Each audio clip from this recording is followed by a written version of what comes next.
بسم الله الرحمن الرحيم. لا إله إلا الله محمد رسول اللہ.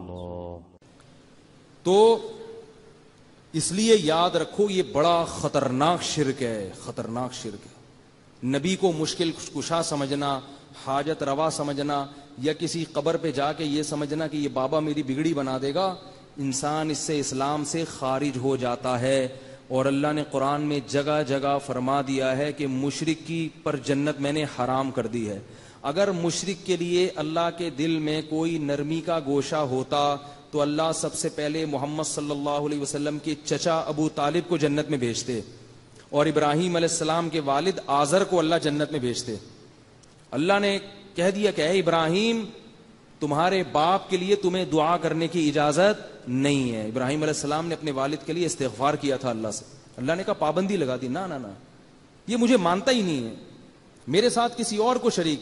یہ نہیں ہوتا کہ اللہ کی نفی کر رہے ہیں، نہ اللہ کو بھی مانتے ہیں لیکن ساتھ ساتھ دوسروں کو بھی. تو اللہ کہتے ہیں یہ مجھے قبول نہیں ہے. یہ بڑا غیرت کا معاملہ ہے اللہ کی.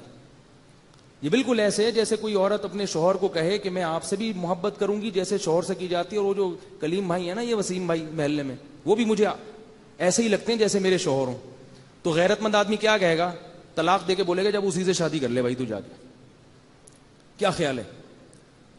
یہ مسئلہ غیرت کا ہے. اس میں اللہ تعالیٰ نے مغفرت کا آپشن نہیں رکھا. اس میں اللہ تعالیٰ نے یہ بتایا کہ یہ میری غیرت کا معاملہ ہے. اور قرآن میں آتا ہے کہ جب یہ لوگ جہنم کی آگ میں جلیں گے تو اللہ کہیں گے کہ جیسے تم مدد کے لیے دنیا میں دوسروں کو پکارا کرتے تھے تو آج اس آگ سے بچنے کے لیے بھی انہی کو پکارو. آج بھی یہاں یا رسول اللہ مدد کا ہو، یا غوث آدم مدد کا ہو، یا بتوں کے سامنے بت بھی انہی کے ساتھ پھینک دیے جائیں گے اس آگ میں، ان کو بھی ایندھن بنا کے جلایا جائے. توحید کا معاملہ بڑا حساس ہے.